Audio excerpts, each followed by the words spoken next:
Obrigada. Até a próxima. Nada, com certeza.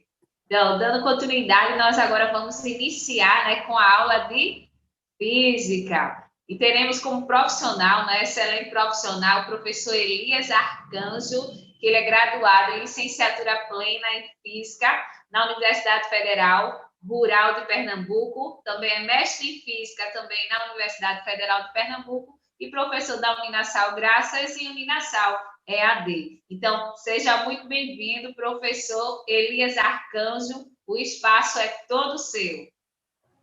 Muito obrigado, bom dia a todos os alunos.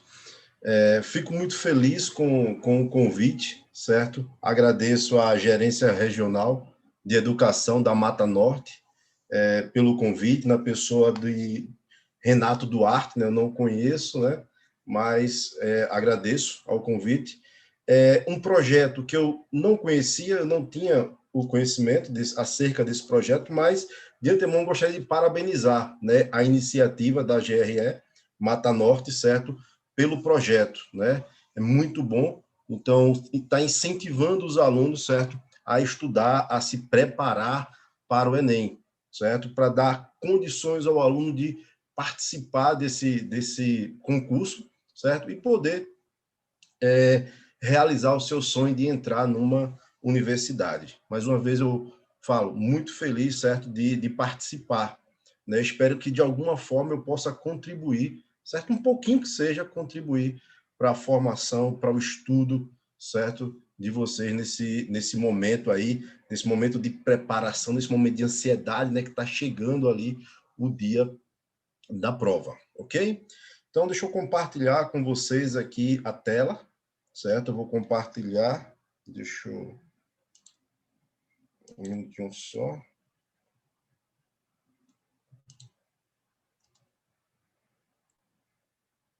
Deixa eu compartilhar aqui.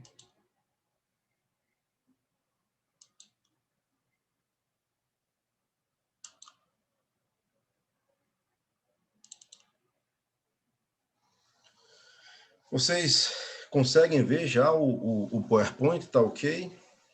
Tudo ok, professor. Ok. Então, como eu falei, certo? Meu nome é Elias Arcanjo, certo? Como também já fui apresentado, ensino na universidade, no Centro Universitário Maurício Nassau, certo? Tanto no presencial como no EAD, ok? Eu quero falar um pouquinho de início sobre a prova de física, né? A prova de física no Enem. A ideia do Enem era modificar um pouco, certo, o tipo de prova para você ingressar na universidade, né? Nós tínhamos o vestibular tradicional com um número muito grande, principalmente nas disciplinas de física, matemática, química, com um número muito grande de fórmulas, né? Problema extremamente complexo, e o aluno ia muito preocupado para a prova com aquela grande quantidade, certo, de formas que ele tinha que decorar para utilizar naquele dia, né? Você tinha situações ali, situações hipotéticas, né? Situações que não eram situações reais, problemas ali fictícios para tentar você resolver. E o Enem, ele vem com a ideia diferente, onde você tem problemas ali com situações reais, certo? Chamados problemas contextualizados, onde o aluno agora ele consegue resolver o problema a partir de uma interpretação, da interpretação de um gráfico, certo? Da interpretação de uma tabela. No texto, você já consegue ver a fórmula que você precisa utilizar.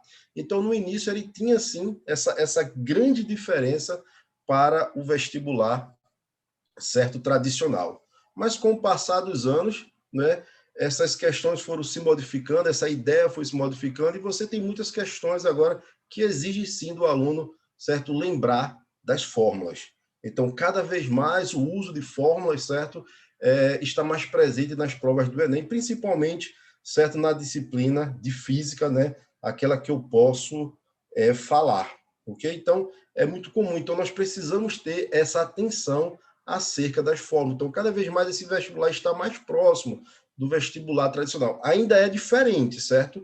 Nós temos questões que são contextualizadas, situações reais. Você pode ver que toda situação é uma situação real, que você vai analisar ali e interpretar a partir da física, de algum fenômeno físico presente, ok?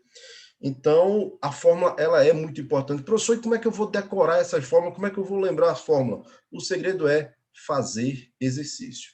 É o máximo de exercício possível, ok? O máximo de exercício. Eu comparo o Enem a uma maratona, certo? Isso aqui eu também quero falar que é importante. Eu comparo o Enem a uma maratona.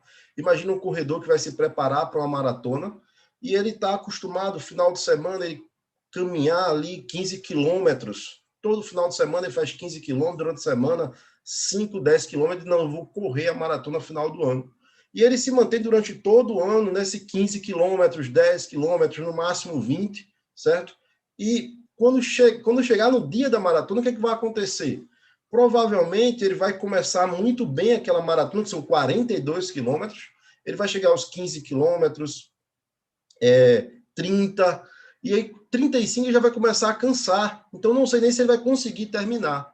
Então o Enem também é assim, o Enem você tem uma quantidade de questões muito grande para você resolver, um tempo muito grande, são mais de 4 horas que você tem para resolver as questões, e se você nunca parou, certo? Nunca ficou ali numa cadeira 4 horas fazendo exercícios, tentando resolver uma prova, dificilmente durante o Enem você vai conseguir ficar 4 horas concentrado. Então é importante aí nessa reta final você reservar pelo menos uma vez no mês, certo? Uma vez no mês ou 2 vezes no mês, você separar um domingo ou um sábado para você ficar ali, né? Vou resolver uma prova do Enem, uma prova de 2019, 2018, e eu vou ficar ali aquelas 4 horas sem parar. No máximo eu vou sair para ir no banheiro, beber água, que isso pode, né, na prova do Enem.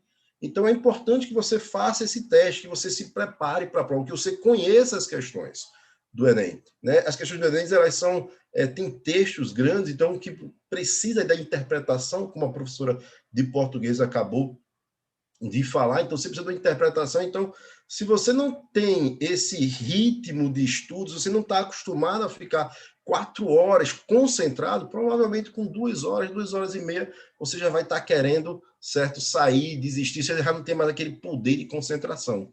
Então, uma dica que eu dou, certo, é você se preparar, é você conhecer o Enem, se preparar em relação também ao tempo de prova, ok? Eu peguei aqui um dado. Aí eu gosto de colocar sempre a fonte, indicar a fonte aqui, ó, do grupo Exatas, onde ele fez aí uma análise das provas de física de 2009 a 2017. São 9 provas. E você pode ver que a maioria dos assuntos aqui, ó, né, estão aqui em dinâmica. Você tem 28 questões de dinâmica. Em segundo lugar aqui, você tem um assunto ondas. Em terceiro lugar aqui, você tem eletrodinâmica, aí depois você vem termodinâmica e os demais assuntos.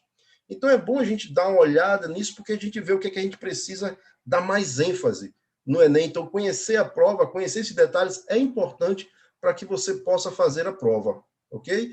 Então, em especial, né, como está ali em primeiro lugar o assunto dinâmica, hoje eu irei falar sobre dinâmica. Então, eu escolhi não falar de um assunto específico. Eu vou falar, sim, de um ramo da mecânica, de um ramo da física, que chamamos de dinâmica. Então, eu vou dar uma visão geral da dinâmica, certo? Alguns princípios que são fundamentais e resolver algumas questões para que você possa perceber quando utilizar cada princípio, ok? Então, vamos lá, certo? Para a nossa aula. Então, a dinâmica, certo? É o ramo da física que estuda o movimento a partir das causas desse movimento. Qual é a causa do movimento? O que é que gera um movimento? Certo? O que gera um movimento é a força. Então, força é o agente físico responsável, certo? Pela mudança do movimento. Para que haja uma mudança do movimento, professor, o que é mudança do movimento? É variação da velocidade. Para que haja variação da velocidade, é necessário que exista o quê? Uma força resultante. Então, eu vou estudar o movimento da partícula a partir das forças que atuam nesse corpo. E a dinâmica, ela se baseia em 3 conceitos fundamentais, em 3 leis fundamentais, né? As chamadas leis de Newton, né? Que todo mundo já deve ter estudado, certo? As leis de Newton. A primeira lei é a chamada lei da inércia. O que é que diz aqui a lei da inércia? Diz o seguinte, ó. Um ponto material isolado está em repouso ou em movimento retilíneo e uniforme. O que quer dizer um ponto material isolado? É um ponto material que a força resultante sobre ele é zero, ou seja, que está livre da ação de forças. Então, se a força resultante que atua sobre um corpo é igual a zero, isso significa dizer que esse corpo está parado ou em movimento retilíneo e uniforme. Isso é a lei da inércia, né? Eu costumo enunciar da seguinte forma também. Se a força resultante que atua sobre um corpo é igual a zero, esse corpo tende a manter seu estado natural. Ou seja, se ele está em repouso, ele tende a permanecer em repouso. Se ele está em movimento, ele tende a permanecer em movimento. Um exemplo clássico da inércia é você está no ônibus, então o ônibus tem uma certa velocidade, você, como está no ônibus, também tem essa mesma velocidade, e rapidamente, devido a um problema na frente, o motorista para bruscamente. Então, a força foi exercida sobre o ônibus, que fez o ônibus parar. Como você estava em movimento, por inércia, você tende a permanecer em movimento. É como se você fosse jogado para frente do ônibus. Mas aí a questão da inércia, essa tendência natural, certo, do corpo de manter seu estado. Seu estado era de movimento, então você tende a permanecer em movimento. A segunda lei é chamada lei da aceleração. Ele diz que a força resultante que atua sobre um corpo é igual a massa vezes aceleração. Então, nesse caso,